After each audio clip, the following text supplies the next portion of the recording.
situation where some African nations will be busy, bringing in contraband goods, just like Nigeria has experienced over the years. Right. So it's indeed talking about one other aspect that said the AU had also launched the single African air transport market. So there is this unity among African nations now at different levels, both economically, socially, and otherwise. But the free movement also should be checked, because if not, it's not going to augur well for any nation. You get visa on arrival, and much more should be explained on this very policy, because just last week the federal government announced it, and many critics, they decided to say, look, it's a big risk if you have to do that. But if it's a program, African nations, it's an integration model. Exactly, and it's on its own. In its context, it's a good instrument, to integrate African countries. I think what the caution there is to ensure that all member countries, complied with the provisions of the protocol, because, like you said, Nigeria has been at the receiving end. Some of our neighboring countries have implemented that protocol, in the breach. So for it to go continental now, there should be, a very deliberate, attempt to ensure that every member country complies, with whatever instrument, that they have signed on. It's been difficult for ECOWAS protocol to be adhered to. Just ECOWAS protocol, which of course is about the few African countries. Now we're talking about AU. All right, it's an enlarged space now that control is going to be a very difficult thing to achieve. But if it's achieved, it's the best pattern of bringing about integration on the African continent. All right, let's take a short break now. When we come back, we will continue with a review of 2019 highlights of Good Morning Nigeria. What we are really cultivating here is a better future for all Nigerian women, and it's not always easy. Panadol Extra relieves headache, backache, joint pain, toothache, and menstrual pain. The pain is worth it. They swore an oath to serve our fatherland and defend the people. They traded their freedom, comfortable homes, and mortgaged their lives on the battleground for our unity and peaceful living. These are the great, fearless, loyal, and committed Nigerian armed forces who risked their lives courageously to safeguard our borders. But in the line of duty, many never returned. Nigerians, arise, let's celebrate our fallen heroes. Put on the remembrance emblem with pride to support the incapacitated and families of our fallen heroes. It is indeed befitting to honor the memory of the gallant hearts of the men who paid the supreme sacrifice to keep the country united. President Muhammadu Buhari enjoins all ministries, parastatals, religious and corporate bodies to donate generously to the Emblem Appeal Launch. Send your donations to these accounts. Account name, Emblem Appeal Launch. Account number 393-200-7526. EcoBank Nigeria PLC. Nigeria is our country, and it's the only country we have. Irrespective of religion, tribe, the heroes of our past did their best to take Nigeria to where it is today. It will be unfortunate, I repeat, unfortunate, absolutely, if we don't keep Nigeria intact. We must put our differences behind. We must let everybody know that human beings cannot live together without some differences. But at the end of the day, our country is Nigerian. It must always come first. Get ready for the Unity Challenge reality TV show. Coming soon. We have come to the end of another successful year, and we wish to appreciate all those that mean so much to us: our sponsors, our clients, government at all levels, corporate bodies, advertisers, religious bodies, civil society groups, political parties, and above all, you, our esteemed viewer. Together, we made 2019 great. Together, we shall make 2020 even greater. That is why we say, thank you. This is wishing you Merry Christmas and a prosperous New Year.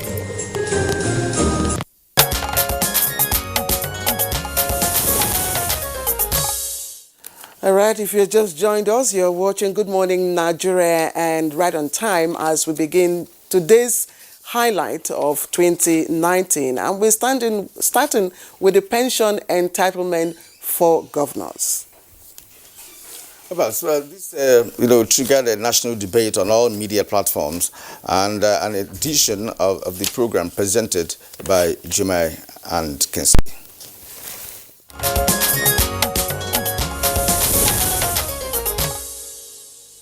So let's begin with Professor Sharima Osumbo. Of course, you are a former senator before you became a former governor, and of course, you remain a professor of law. What's your reaction to what's playing out with regard to, some have described it as a humongous benefits by way of pension that former state governors, deputies, and in some cases, former speakers and deputy speakers are entitled to by laws, some would argue validly passed by the respective state houses of assembly? Well, the concern being expressed by Nigerians is understandable, given the economic situation in the country, given the dearth or scarcity of a lot of infrastructure. People are yearning for development, and yet the resources are scarce. And therefore, any effort, attempt, or steps being taken to deplete, as it were, the public funds by way of expenditure into areas that are not seen to be directly impacting on the lives of the ordinary people is viewed with some concern. And even to the extent that some people will regard it as wastage or a luxury which the nation or the states cannot afford. In particular, in some instances, because of the scale, the extent of the benefits that these laws provide for the aforementioned persons, that is governors, deputy governors, and so forth and so on. That because I say this from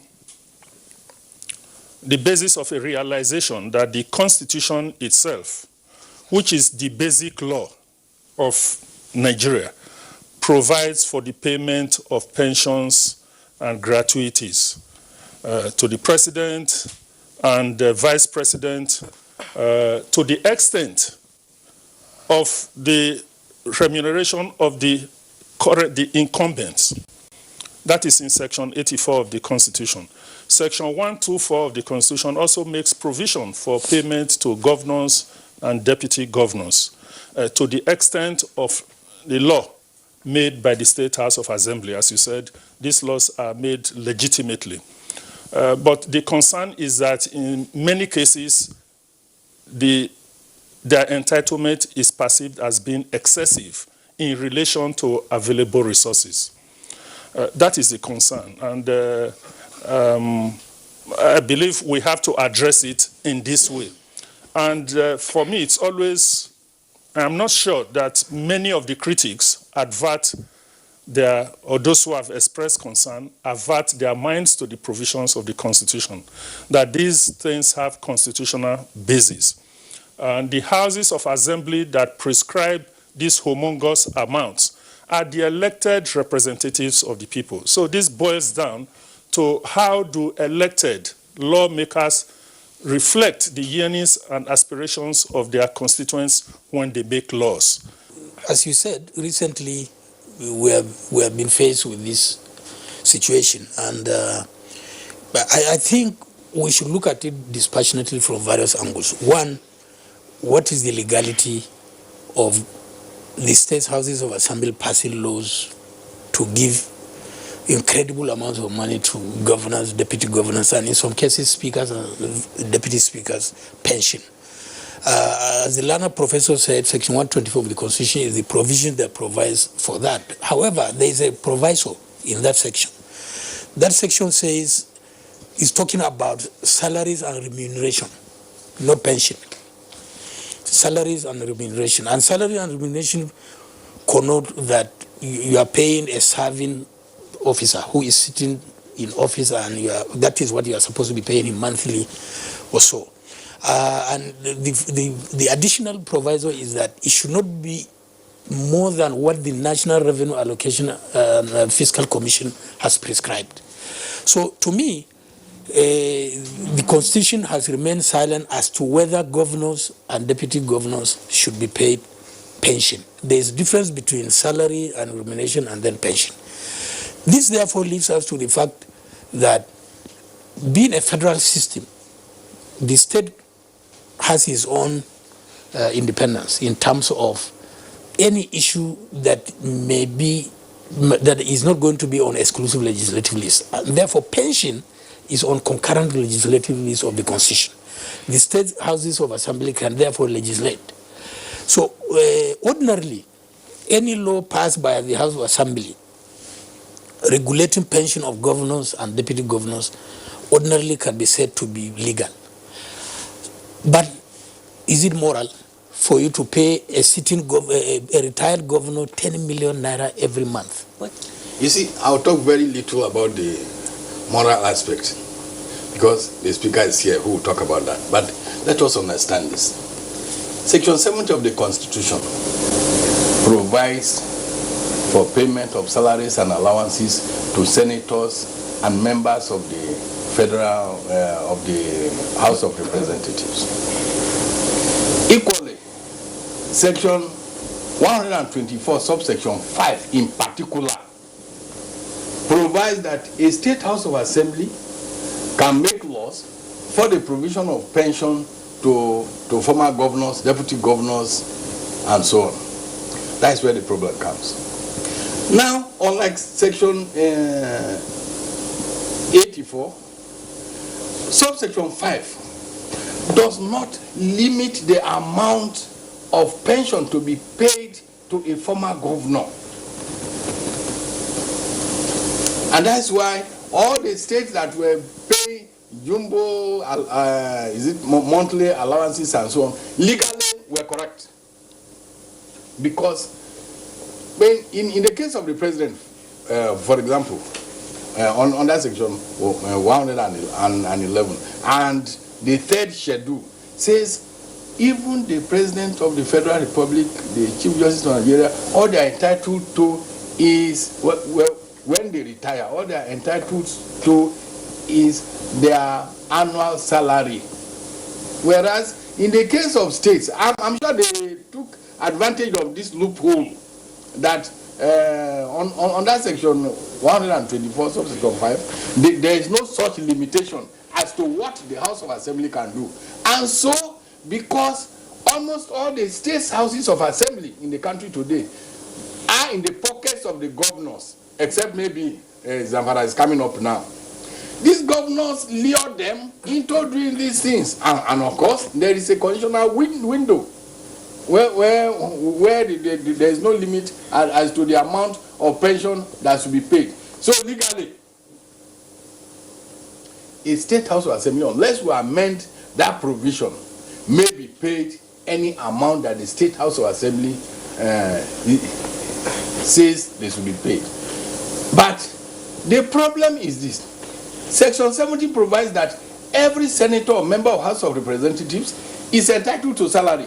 If you are entitled to salary, you cannot be collecting pension again. I think that is just the issue. Zamfara State having insecurity problems over 8 to 10 years. Then it is among the poorest states in Nigeria, where the people represented, people elected us into executive offices to come into power. There is no reason why we will allow to feed this amount of money for the former governors, former deputy governors, former speaker, and even former deputy speakers. Because this amount of money is amounted over 702 million annually. With this amount of money in Zamfara, you can, you understand, do so many things that people of the State will benefit from this sort of amount. In respect of the security situation, our educational level situation, health situation in Zamfara State. But Zamfara State has assembly. This assembly that elected that law.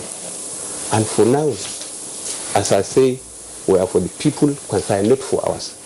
We come into power, we decided to refill that law because there is no any important on that law to allow in Zamfara currently to feed that amount of money for the former governors and the former deputy governors. So that's the reason that we let that law in Zamfara State.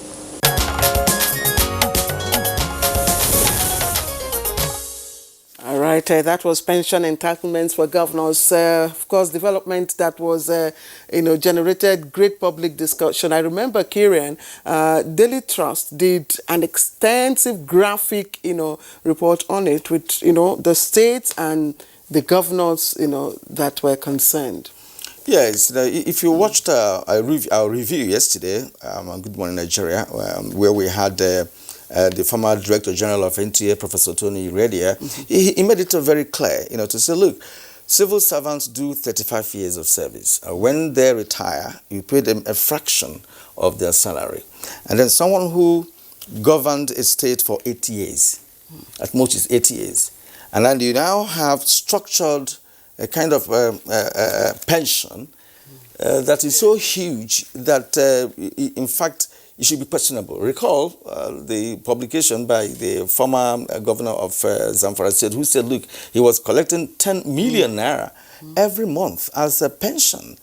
And I don't know how many states that can really do that. And I'm happy that the current governor of that state had to go back to the House of Assembly and they reversed whatever law that they put in place to do that. So it's not just annoying. It was a very strong story that, of course, will be remembered in 2019. Now, since 1999, when our democratic dispensation began, Nigerians have had very high expectations on the dividends and, of course, impact that, the return to democracy would make on our lives. And this year marks 20 years of the journey, and Good Morning Nigeria captured the gains recorded during the period. It was a presentation by Blessing and Kinsley.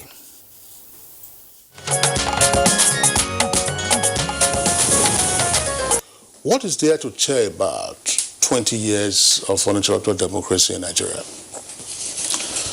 Well, Kingsley, to start with, as they say, if you want to know how far you have traveled on a journey, you must be able to know where you started from, the point of commencement. So to be able to assess how far we've gone and what achievements we've recorded, we have to look back at where we were on the 28th of May, 1999, and compare it with what we've been able to achieve since then.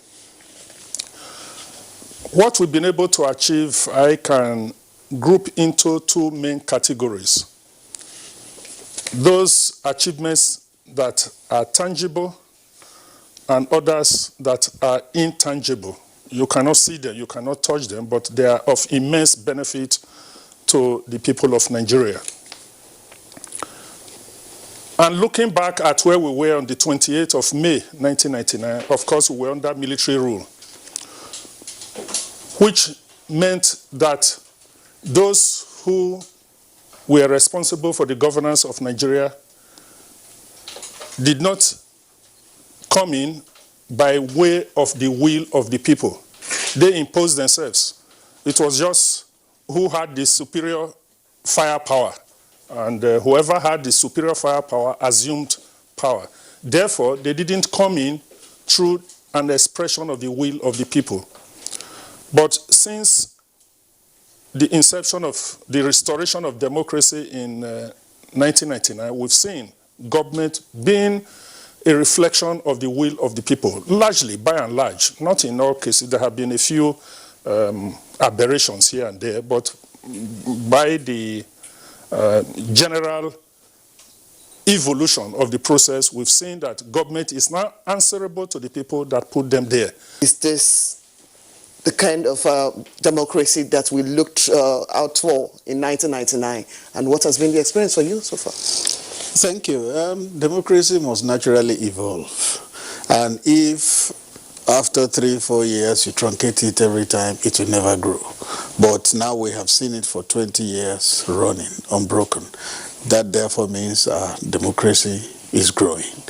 Whatever the mistakes we have made, we have learned from those mistakes and we have progressed.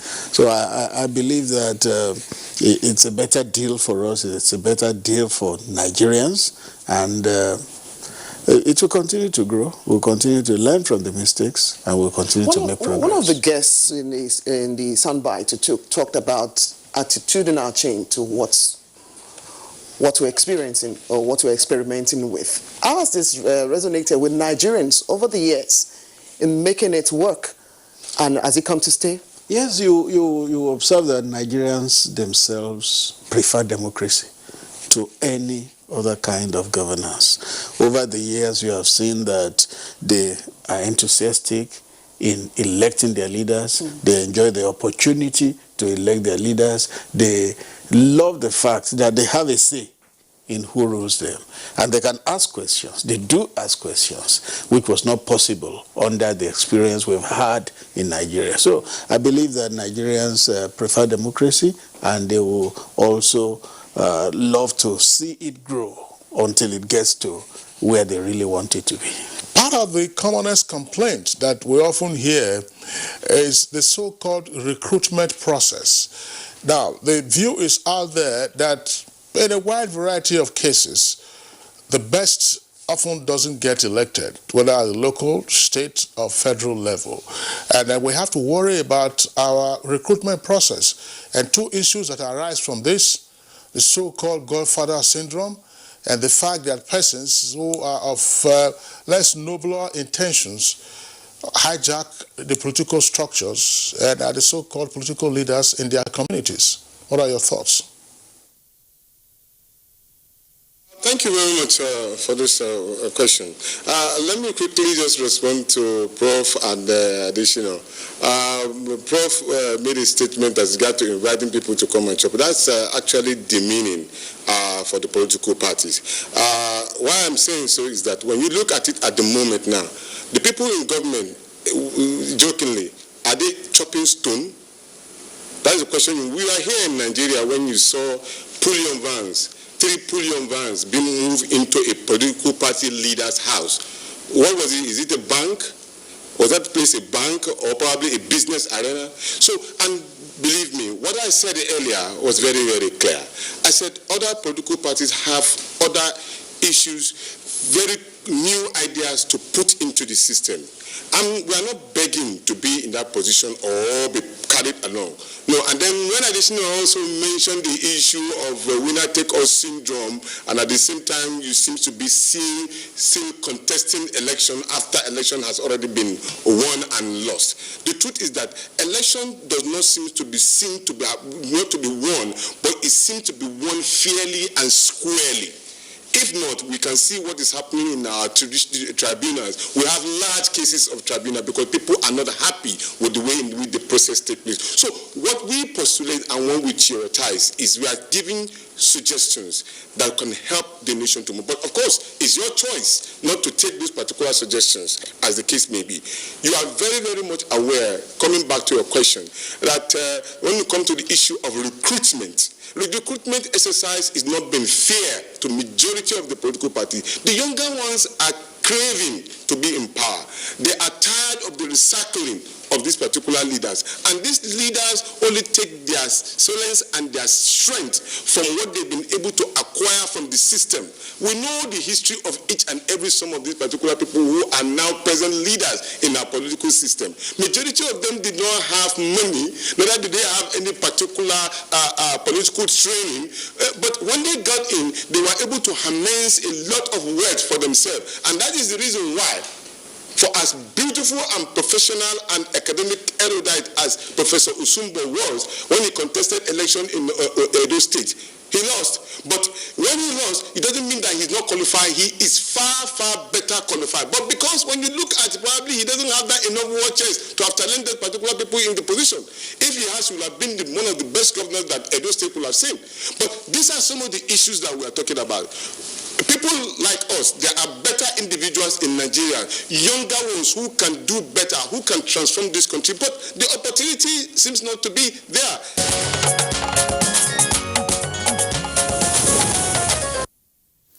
Indeed, so many gains to count, and one of which, I mean, without saying so much, is the fact that we were able to transit Kirian, from one civilian government to another successfully and peacefully too, and that was quite a big one for us. And from one political party to another political party. Indeed, moving a sitting government, a sitting administration without the usual violence that normally would have been seen in other climes. So that was a great leap for us in 2019. Yes. Now, yes, but there are lessons to learn, Claire. In this. In fact, just before 1999, when we metamorphosed into a civilian administration, the men and women who had the resources to join politics were not necessarily those who should be there. If you listen to one argument there in that review, that people took positions they were not supposed to take, basically because there are people who are available and who could do one or two things to be able to get there when they're not the right people to get there. And internal democracy has not been resolved in all the political parties. So these are some of the things we have to tidy up. Indeed, there are room for improvement. But again, one aspect that, for us, is gender inclusion. Precisely 2019, so a lot of women coming out, indicating their interest, for elective posts, and young men, young women, that came out to contest. That was a leap for us in terms of gender inclusion.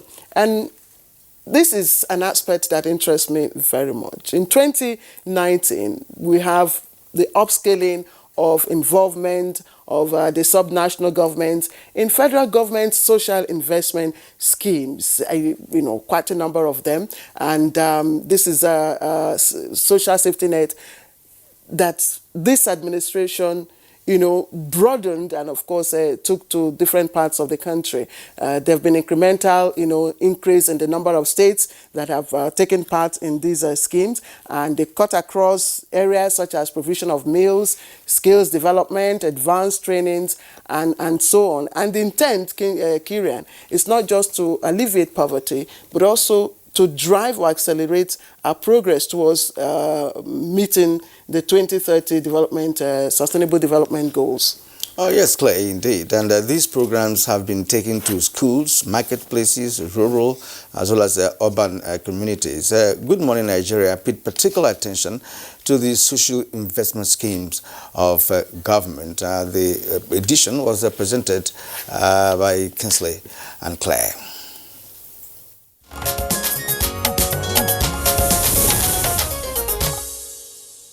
Well, let's begin. In nearly 3 years, they told the SIP, that's to say the social investment programs. What is their scorecard? So it has been a very interesting journey. So far, we've covered the 526,000 young people, graduates and non-graduate, that are working with the Empower program. We've set up 7 hubs technology hubs that are encouraging young people to apply, to pitch with innovative ideas, and we're trying to get support for them to be able to have their ideas manifest. We've got over 9.5 million children being fed in over 56,000 schools in 31 states. We just started in Ikiti. We are feeding over 101,000. Where cooks are feeding, we're paying cooks, 101,000 cooks to feed these children. So directly, they're receiving their funds. We've set up a social register now in 27 states, but we're training people in all the other states too. So we're in the process of cleaning up their own data. So we have over 800,000 poor and vulnerable households with all their data. The situation they're in, the assets they hold, sizes of households, gender, educational levels. We have all that information relating to those people, out of which about half of them are being given cash transfers. The only thing that has delayed our ramping up is we have been trying to procure agents in the new states who will pay them, because we have to get agents to pay them directly in the locations where they live. And we have over 1.7 million beneficiaries of the market money, trader money, and farmer money in the JEEP program.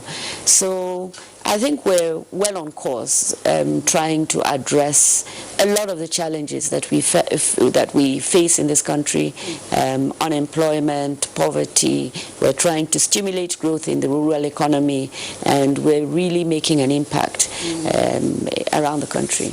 The story from Kwara is a very encouraging one, a very beautiful one. We were the pioneer state, among the pioneer states that started in 2016.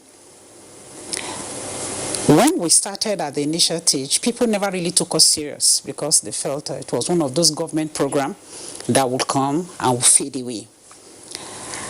And even when we went for capturing, for them to be in the program, a lot of them were sending their children forward instead of coming forward. But when the money started coming in, they now discovered that this is real after all. And the pattern of the payment was so beautiful because the money was directly from the federal government to the beneficiary, no intermediary. And I think this is another aspect that we really need to appreciate, because most of our government programs of the past did not really succeed because of the intermediary link. But this one, there is none. So there is no issue of fraud. There is no issue of somebody trying to sideline another person. So the people were really able to come out and they embraced the program, and they are even demanding for increase in the total number of people that are benefiting presently in Kwara. For now, we have 10,176 beneficiaries in the state.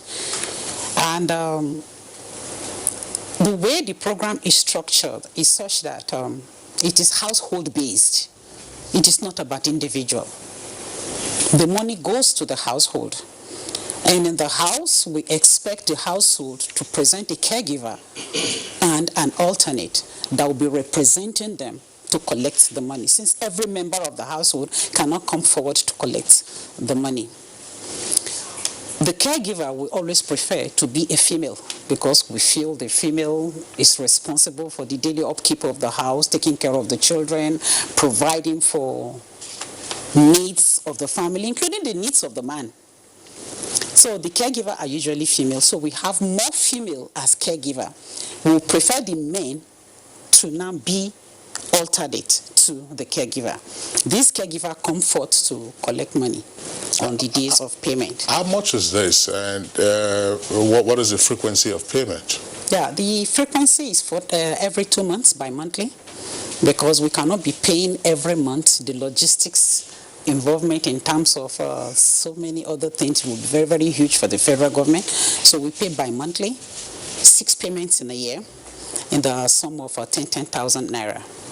And another beautiful thing about the program is that we have a program ID for every beneficiary household that is in the program. And then for the payment providers, they also have their own payment ID card. So for any household that is coming for payment, you must be able to prove that you are a member of the program by wearing your tag, the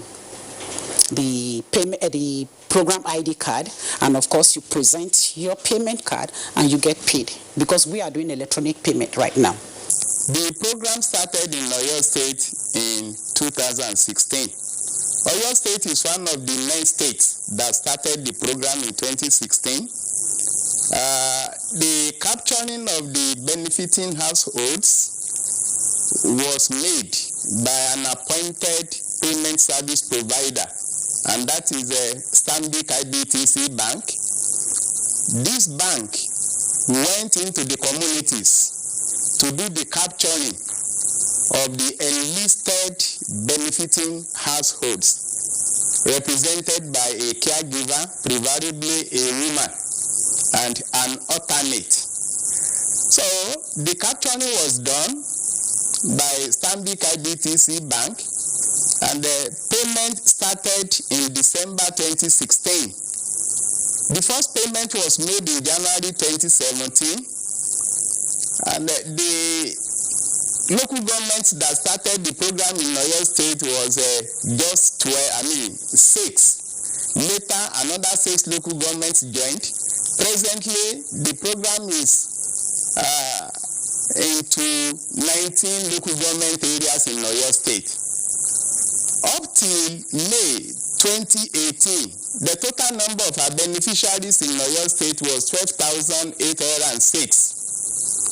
But along the line, what is known as a PMT, proxy means test, was done, and a good number of beneficiaries in Oyo State was dropped. And up till April this year, we now have 4,332 benefiting households enjoying the program in Oyo State. When we started, there are some challenges that we encountered on the field. The first one was when the capturing was done, the bank officials worked far into the night to do the capturing.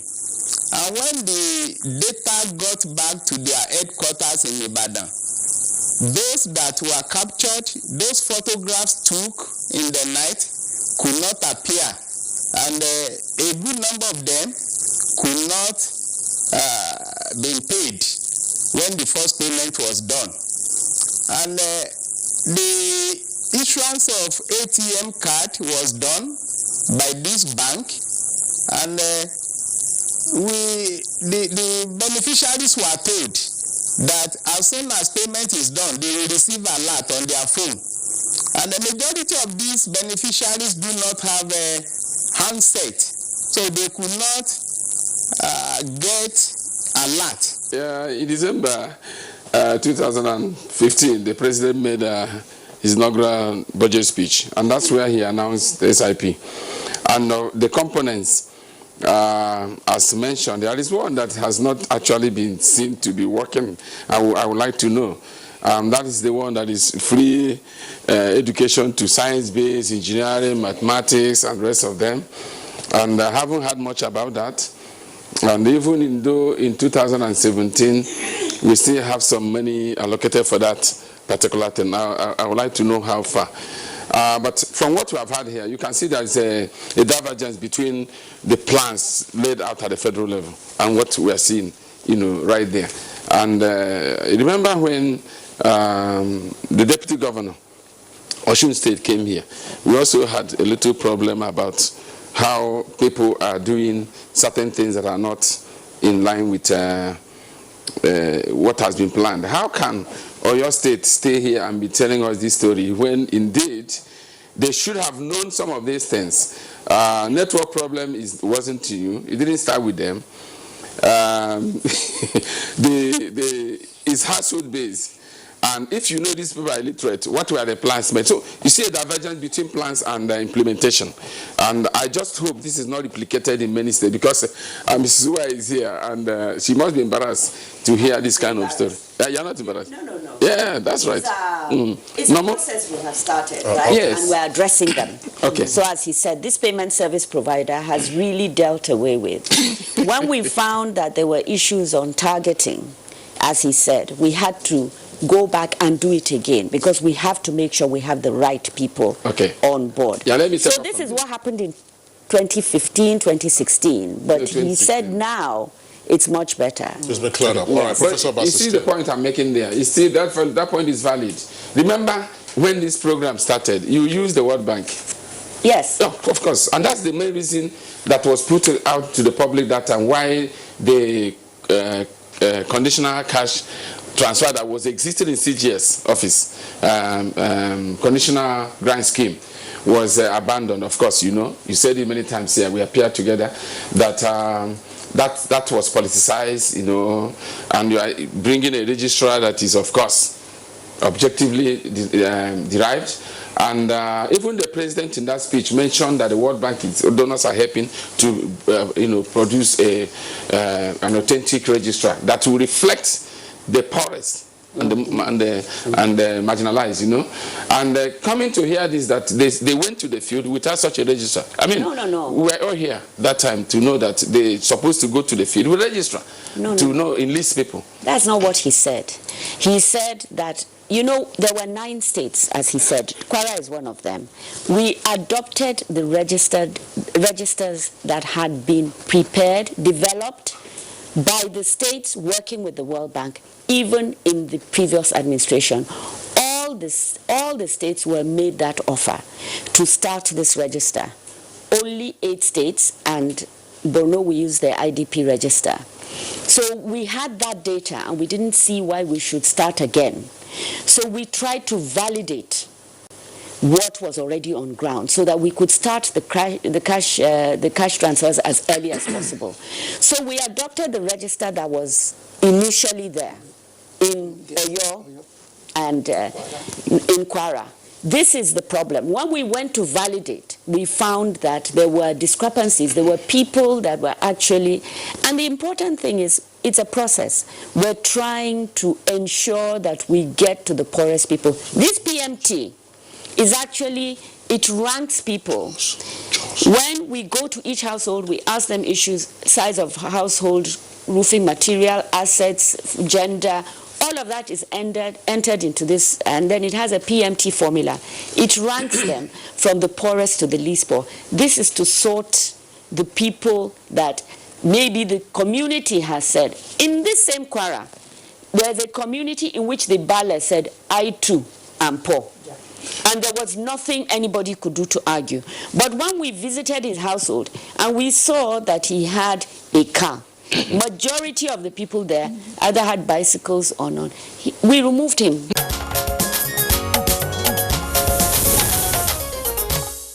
All right, one of my favorite episodes there, talking about the social investment program of the federal government. Now, the spate of deadly clashes at protests, especially here in the Federal Capital Territory, by some Islamic sects, precisely Islamic Movement of Nigeria, also known as the Shiite, led to its proscription in 2019.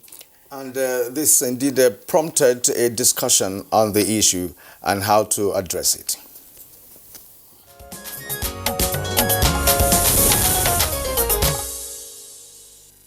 The IMN or the Shiites represent, every Shia community around the world represents an infrastructure upon which Iran plans, fund, and execute its subversive activities. And the IMN in Nigeria is no exception to that. And for quite a long time, Nigeria has been regarded as a hotbed because of our size and number, and a potential site for Iranian Hezbollah subversive activities.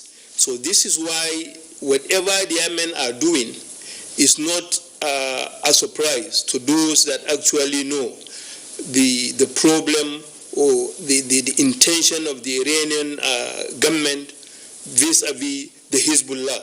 So what they are doing is nothing other than their blind quest for the setting up of an Islamic Republic of Nigeria. This has been the agitation, and this started as far back as 1986 during the Funtua Declaration, when El-Zakzaky declared that there is no allegiance to any government in Nigeria, be it local government, state government, or the federal government. And it is because of that, in every state of the federation, the Shiites have what they call governor, but it's referred to as an Amir. They have local government chairman.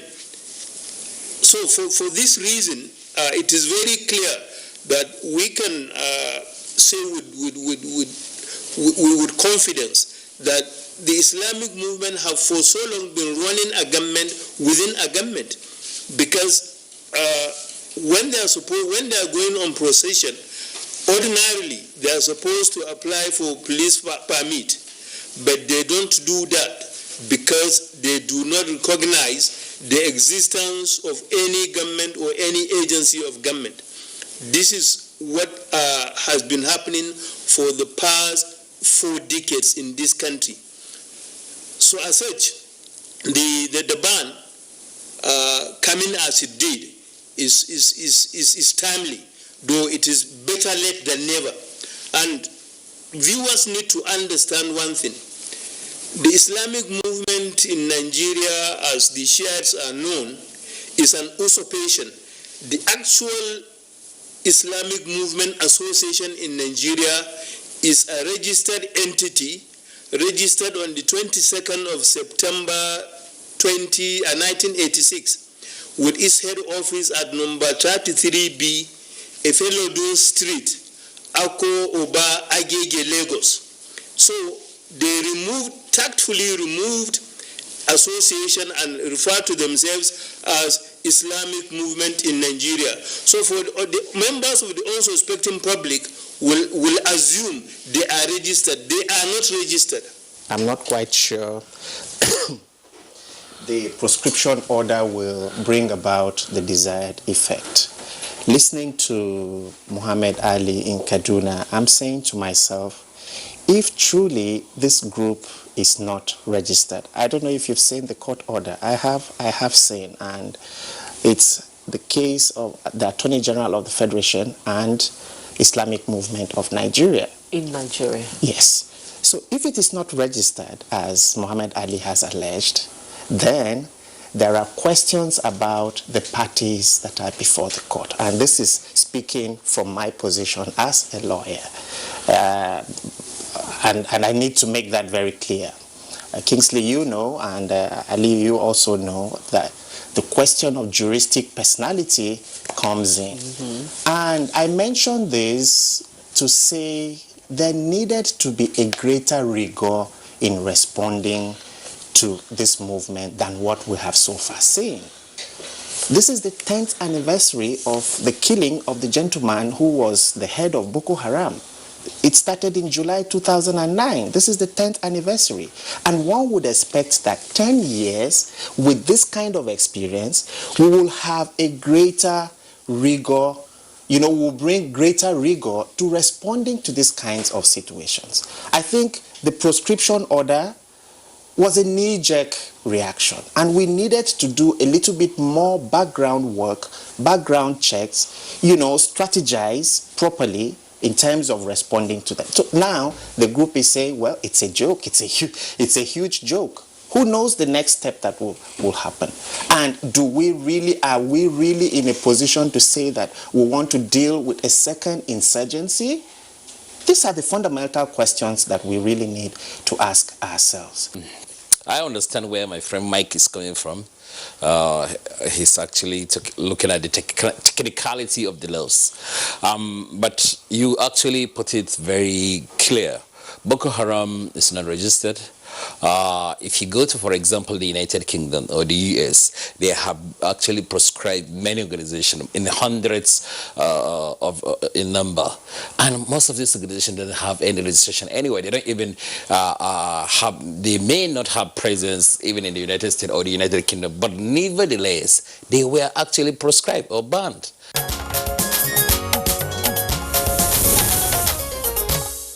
Well, we thank you for staying with us up to this moment on Good Morning Nigeria as we review some of the editions that made 2019. For now, let's take a short break. When we get back, we'll continue with the preview. Stay with us. What we are really cultivating here is a better future for all Nigerian women, and it's not always easy.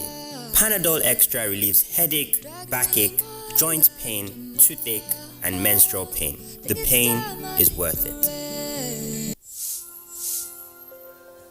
My name is Balaunti. I'm the Managing Director of Petroleum Product Marketing Company, a subsidiary of NNPC. There are significant price discrepancy between Nigeria and its neighbors across Africa. There's a discrepancy of between 150 to 250 naira. That creates an incentive for arbitrage, whereby smuggling triumphed by taking petroleum products across the neighbors so that they can be sold at higher price. While the smugglers are making the money, Nigeria is paying for it. And that payment is distorting everything that we do in terms of planning, in terms of our ability to fund, and thereby taking money that is meant for development.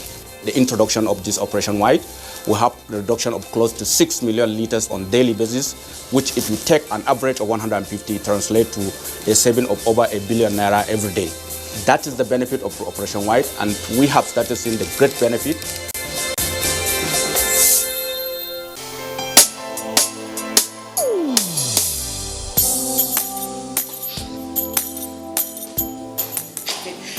Chief, good morning, sir. You are here already? No, now my spirit day here. My body day for house. What kind of question is that? Were you not the one that fixed this meeting for 8 a.m.?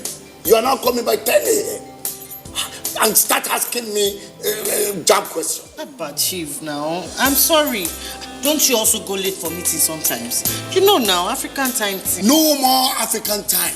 And no more pancaking of face during office hours. At the end of the day, we will lose valuable time. We will not make progress. If we want to move this nation forward, we must treat business as business and respect time. Change begins with me. Thank you, sir. I am sorry. Can we go for the meeting now, Chief? Later. This message is brought to you by the National Orientation Agency in conjunction with the Federal Ministry of Information and Culture.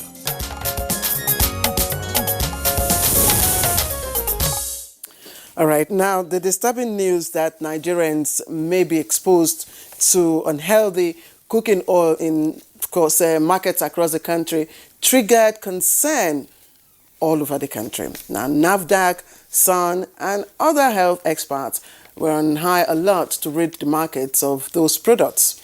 And Good Morning Nigeria created a platform to profile solutions to the issue. Claire and Kinsley presented that edition.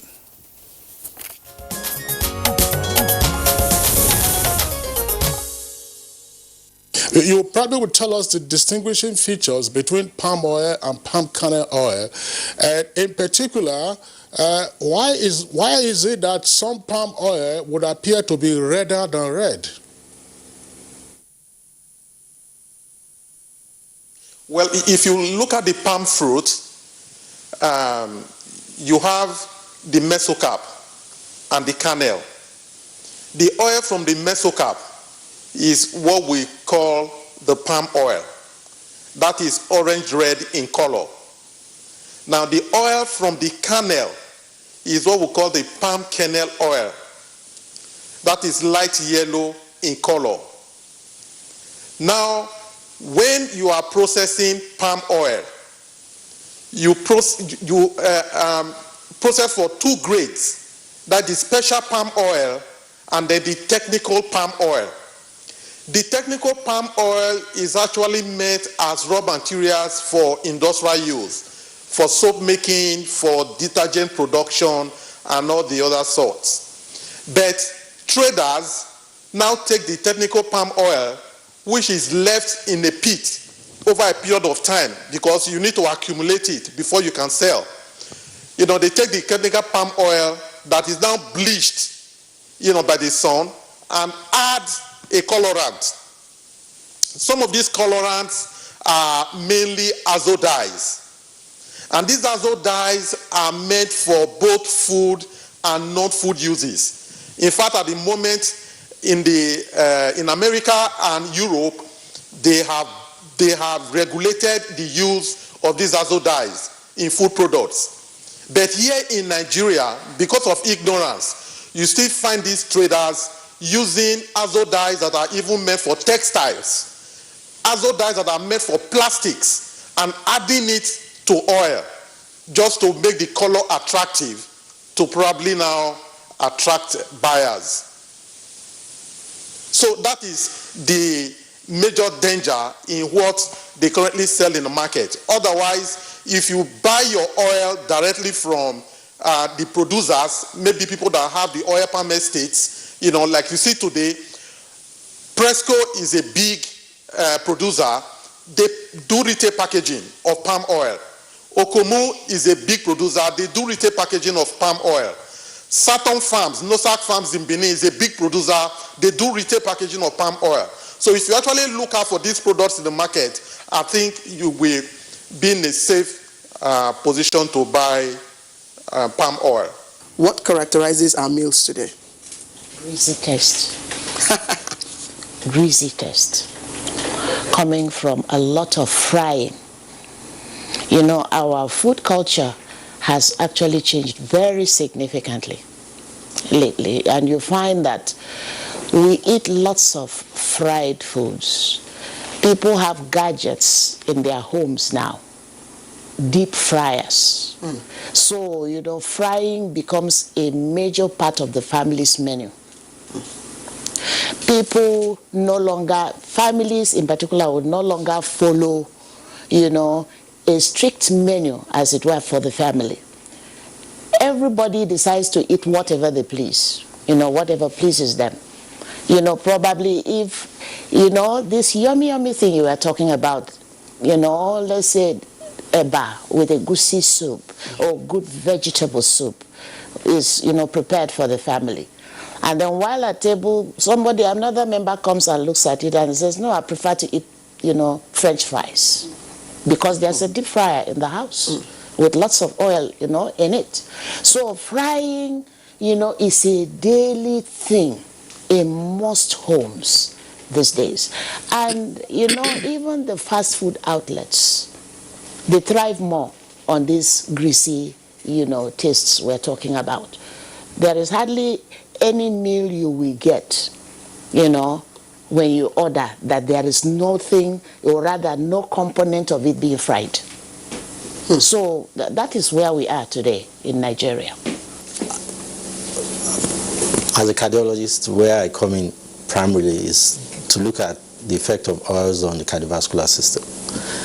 Basically, we know that in Nigeria today, all over the world, Nigeria inclusive, there is a massive rise in the number of cardiovascular diseases that we are seeing. I mean, when I say cardiovascular diseases, I mean heart attacks, strokes, and the likes.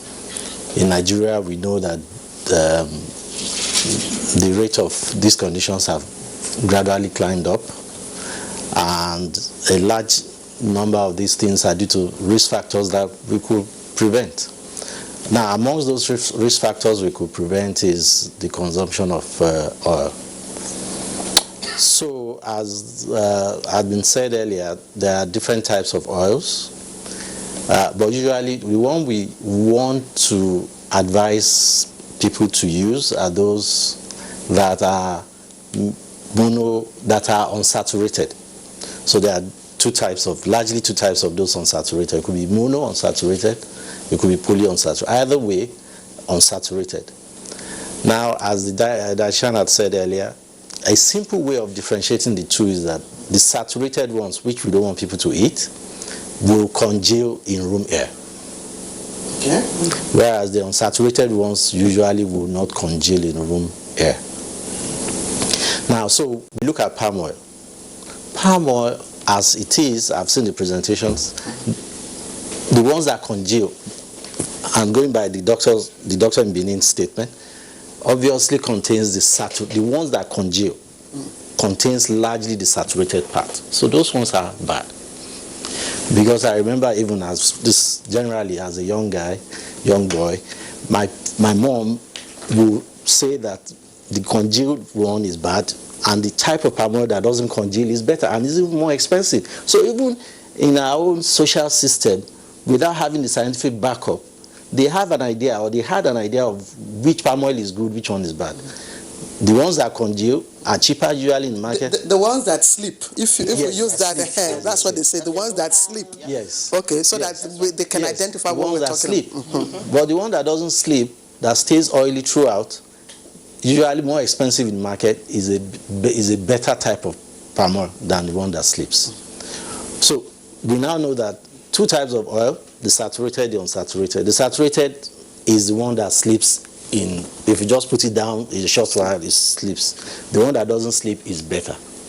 Now, even the one that doesn't sleep, the way we handle that oil is also important. So it might be good because it doesn't sleep, but you handle it wrongly. So for instance, in our homes these days, people, and in restaurants, they just have a deep fryer, like the dietitian said, pour their oil, and then they reheat it. Every time a customer comes, pouring their potato, sliced potato and fry, and they do that all day, the same oil. So when you keep doing that, heating and reheating, you start a chemical process that leads to, as Prof said, formation of trans fatty acids. Now, evidence have shown that trans fats are as bad, if not worse, than the saturated oil that congeals. So you might be eating your canola oil or your olive oil or any of the other sunflower oil, those that are said to be good because they are the ones that don't sleep, they are the unsaturated type, but you handle them wrongly. In terms of a quality assessment, the best a consumer can do is a visual assessment of what he or she is buying. We have what we call the free fatty acid, we have the peroxide value and all those other chemical quality characteristics which a normal consumer will not be able to do to assess the quality of what they are buying from the market. But if you look at palm oil the way it is, palm oil has two major fractions. The upper liquid layer, which we call the olein, and then the lower semi-solid layer, which we call the stearine. Now, when you are consuming palm oil, of course you eat all these layers. In palm oil, you also have minor components, the tocopherols and tocotrienols, that's the vitamin E components. You have carotenes, and then you have vitamin D and K. All these minor components have been shown in nutrition studies to suppress the atherosclerotic effect of the saturated components of palm oil. So you can eat palm oil the way it is and feel very safe. How do you choose your cooking oil? What determines what type of oil that you choose to buy in the market? Is it the kind of food or the type of cooking you want to do? When I started food business, I did a little research on the kind of oils people use, Then eventually, I found out that there were so many oils to name, but most people, most restaurants, most customers ask me specifically for the virgin olive oil. So it's a bit expensive, but I had to stick to that because that's what my customers want. Do you use it for all? Is it an all-purpose oil for everything? I'll tell you how I use it. I use the olive oil for cooking stew, for making sauce, but then when it comes to soup, I do oilless sometimes. I can make okra without oil. And it's been one of my best soups ever. Because people come, they're amazed how I can make okra and there's no drop of oil. Do you bleach the olive oil that you buy? Do you bleach it or do you fry it? I don't even fry most times when I'm making stew. I boil. And like when you blend your tomatoes and everything, you boil, then you pour the oil in it, so it cooks. Whatever, whether it is monosaturated, polysaturated, or saturated, or whatever, we need to eat small portions. For example, when it comes to small chops, there are 4 or 5 puff there, and so on. I may take one. Puff, spring roll, yes, samosa. Yes, I may take 1 or 2, because first of all they are deep fried, and very likely not very good oil. I'm sorry, we have to interject. Yes. Are there positive steps now that is put in place to address it? Just less than 30 seconds. Yes, there are positive steps where we raid now markets for these bad oils. If it doesn't have our number, or we know that we've been tipped that they were smuggled in. So we do a lot of raids, and then our labeling is extremely important. The WHO has labeling guides, and if it doesn't have the type of label during approval, we will not approve. And then fortification is extremely important.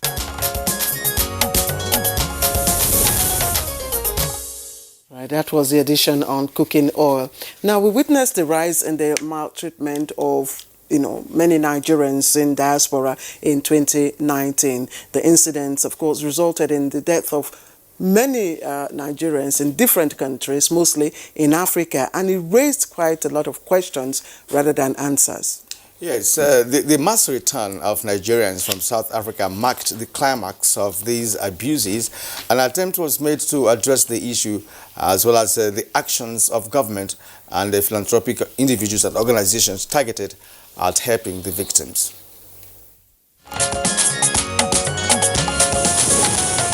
Xenophobic attacks against Africans in South Africa. The president was here to meet President Buhari, and he said they are embarrassed about what is going on there, and they'll do everything to stop it. And then sometimes, when it's time for elections, these things, have a way of rearing their heads. Now, in South Africa, with the intervention in particular of Mr. President, we have 4 policemen arrested. 4 policemen in court on trial for the alleged involvement in maltreatment of some Nigerians abroad. That has never happened.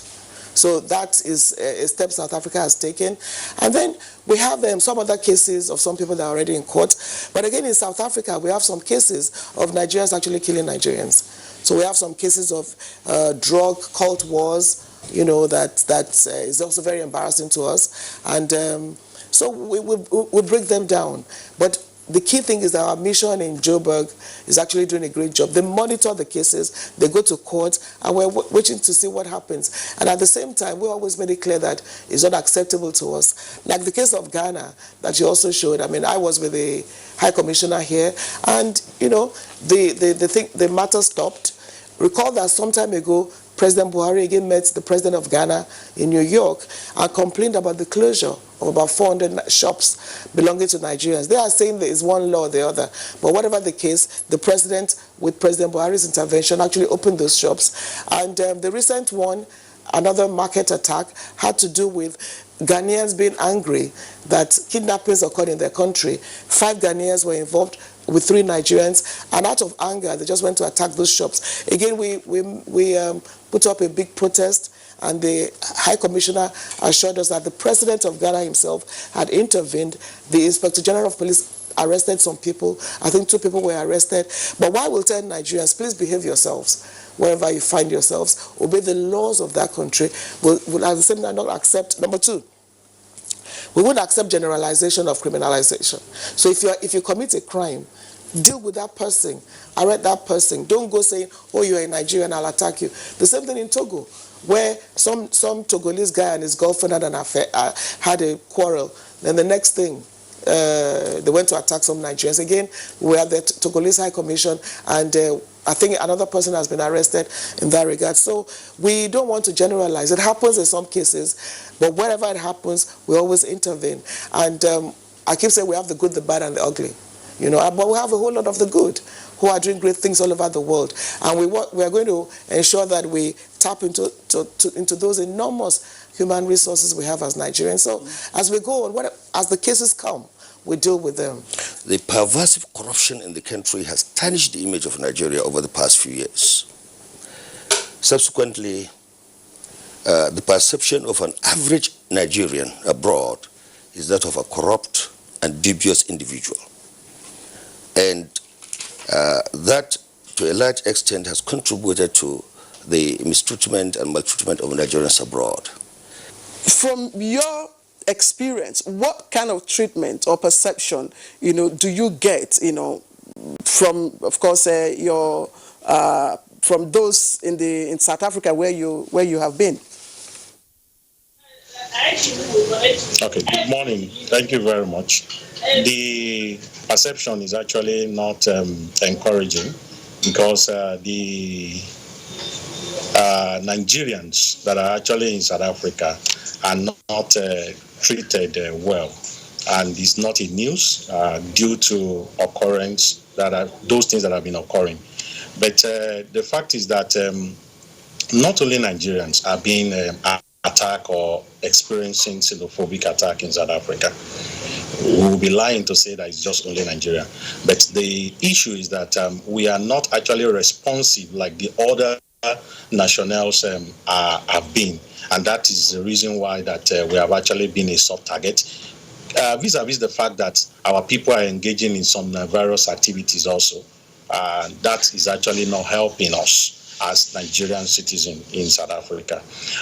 But we believe that with the establishment of this NIDOCOM, the Diaspora Commission, which their core function will be to actually focus on Nigerians in diaspora, we'll be able to address some of these issues, because there are quite a number of reasons why Nigerians are sent back home in a body bag. There are deliberate, there are random, there are cases of Nigerians allegedly killing themselves.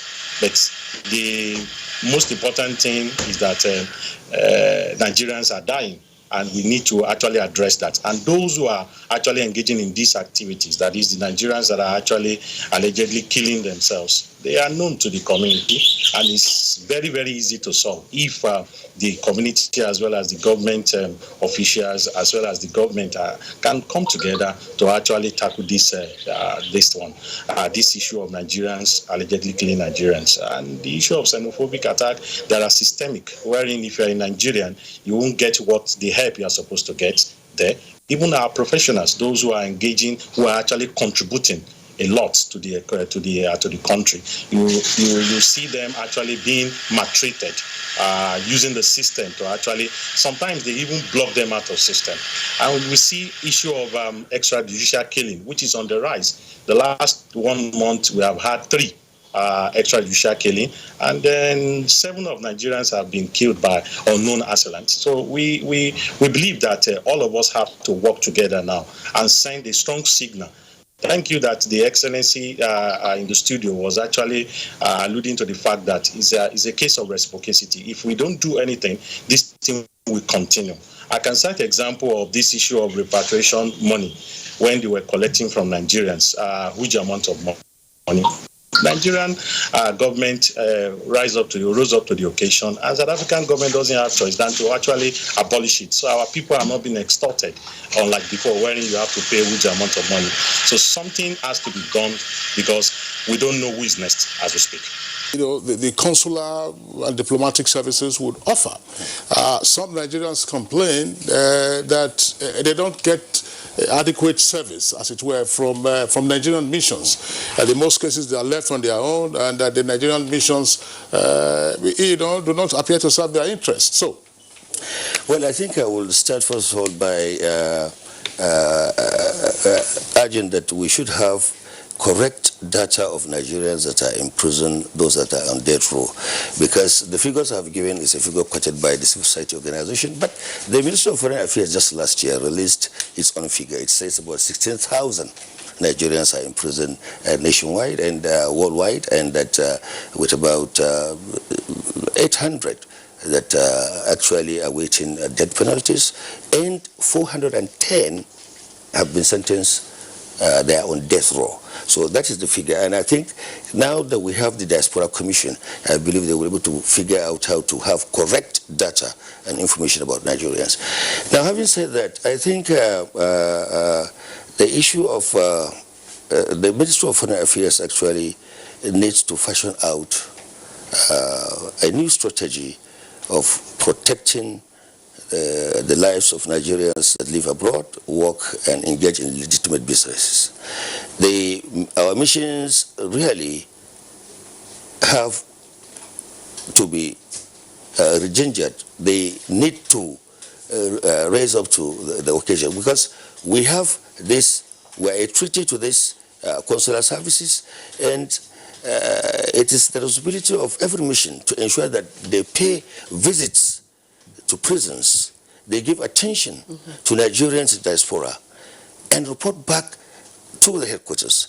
In fact, the NDLE law states clearly that Nigerian missions are supposed to inform the NDLE about the number of people that are engaged or have been arrested on drug-related charges. I believe if you investigate further, perhaps that has not been done. Secondly, what was it been done during your time, your period? Well, we tried to do that. We had, in fact, we have an agreement that has been signed on the control of illicit drug and trafficking between Nigeria and Pakistan, and that was signed in 2015, when, for the first time in the history of Nigeria, we brought the president of Pakistan to Nigeria. Unfortunately, I don't think that is being implemented. You see, we have dozens of agreements, bilateral agreements, multilateral agreements that deal with this issue. We have agreements on prisoner transfer, for example, in place. We also have as I said, we are also a treaty to the treaty. Yes. Now, the prisoner transfer issue, we could use that to address the inhuman conditions that Nigerians are undergoing in prisons, say in China. And I believe that now that we have the Diaspora Commission, perhaps they will look into that to ensure that at least Nigerians in prisons, they are still Nigerians, and it only diminishes our dignity and if we abandon them. So I believe that going forward, something will be done in that regard. Now, let me just say this. Yeah. You see, the Nigerian missions abroad have a great role to change the perception of Nigerians. They should engage the business community in their host countries, government officials, civil society organizations, and the media. Little money must be budgeted to propagate, to sell the good part of Nigeria. It's nothing like when you do something in Nigeria, you violate the law, you get away with it. And when you go there, you violate their law, you get away with it. Like, we demand justice when Nigerians are maltreated abroad. But at the same time, we have Nigerians who are into various crimes in their countries. And we also try to educate Nigerians. We also try to sensitize through the missions, and we are happy we now have a NITCOM, Diaspora Commission, to address those issues, because Nigerians should abide by the extant laws of the host countries. So when we get into trouble, we do things that are not good, into crimes, you face the law.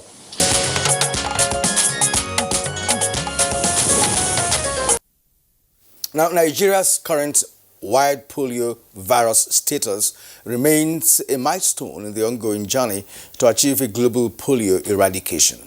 Indeed, August 21 marked 3 years since the country reported a case of the virus, and of course generated a very robust public health discussion. It was a success for that sector. Rhoda and Blessing were on set for Good Morning.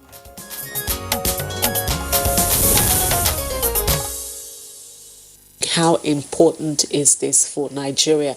And secondly, how important is it for Africa?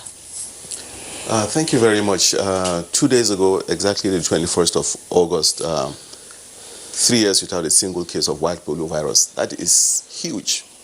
It is huge in terms of all the efforts that went into making sure that no child in Nigeria for 3 consecutive years has been paralyzed with the wild polio virus. Although it is huge, we're also well aware of how important it is for us to manage this success. It is a fragile success. This is only a milestone. Now, even more work is required in terms of intensifying and making sure that we sustain the tempo so that the process of certification, which just kicks in, will be successful. Now, for the benefit of our viewers watching, what does poliomyelitis do when it attacks a person or a child? Poliomyelitis paralyzes. It causes paralysis. Okay. But even the paralysis that we see is just a fraction of a number of kids that actually get infected. Okay. Some of them die. Some of them are sick for a few days. But what is very obvious are those numbers that are paralyzed and are unable to go about their normal working days. They are unable to lead normal lives because they end up being in crutches or wheelchairs. So this is why it is really very important, especially given that just 7 years ago, Nigeria was responsible for more than half the number of wild polio viruses globally. To now have a situation where Nigeria has exited that committee of nations that continuously spew out wild polio viruses is huge. Pakistan, as of the last count, had some 48 wild-type polio viruses. Afghanistan had 12. And we had even much more in terms of the numbers of wild polio viruses as recently as 7 years ago. So it is very, very huge. Well, for us, it's been a very long journey internationally because we started this journey, as a matter of fact, in 1985. When Rotary proposed to World Health Organization that this is something that can be done because we did a pilot project in the Philippines a few years earlier, which was very successful. We got WHO convinced of that, and of course, through the vehicle of WHO, we were able to get the World Health Assembly to form the Global Polio Eradication Initiative and make polio eradication a priority. So it's 3 decades more. So we're very, very delighted as to the progress we've made with the government in the lead and all supporting, that program. This is great because it means we're at the brink of making history. Nigeria being the last country in Africa, the African region, this means the whole of Africa region will be certified polio-free, hopefully by middle of next year. And it means we salute the government, that leadership from the government. We embrace the partnership that help us to move to this level. And importantly, the parents who have taken the responsibility ensure that they protect the children by accepting the vaccines, get the children to be vaccinated, and finally our health workers who even through difficult situations able to reach all the children. Now the task is more rigorous for us to get to the last mile. Means we need to do more in terms of supplemental immunization or immunization campaigns that are being conducted. We need to do more on the surveillance. We need to do more on outreaches and make sure every child that is eligible should be vaccinated. This should be the target. So that by March next year, Nigeria can present the papers to the African Regional Certification Committee and make sure that the whole continent is free.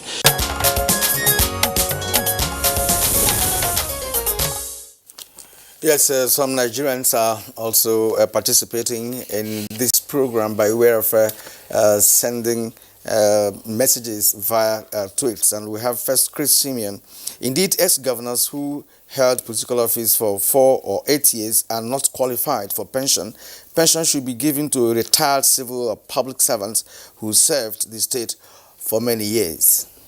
And Mogbelaho Babs also has his views. He said, just to summarize what he has said, sadly, some of these ex-governors are still in the Senate collecting humongous allowances.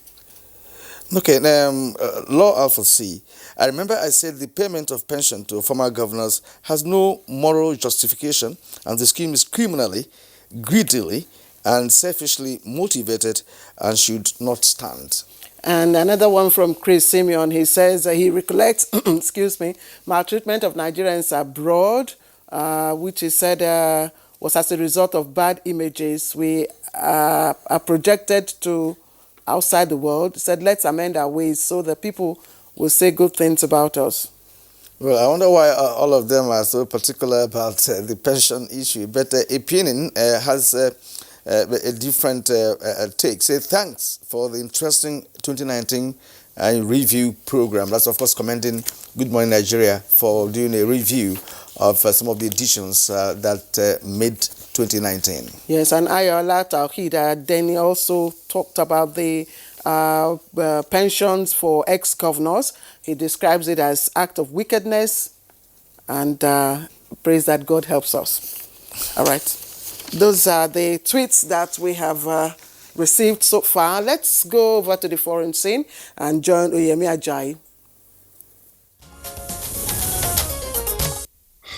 At least 11 soldiers were killed in Burkina Faso as Burkina Babes were mourning dozens of victims who had died in double attacks targeting the country's north a day earlier. The attacks were said to be the worst assaults in the country for 5 years, which had at least 35 civilians, mostly women, and 7 soldiers died in Arbinda town and at a military base in the volatile Somme province. The army confirmed the death of 80 assailants who lost their lives during gunfire exchanges. Now elsewhere, Japan has hung a Chinese man for the high-profile and brutal murder of a family of 4, the first execution of a foreigner in 10 years. The man, Wei Wei, carried out the murders in 2003 with 2 accomplices. They fled to China, where one was executed in 2005 and the other sentenced to life in jail. Japan has more than 100 prisoners on death row. 15 were executed last year, including 13 members of the Shurinkyo Doomsday Cult.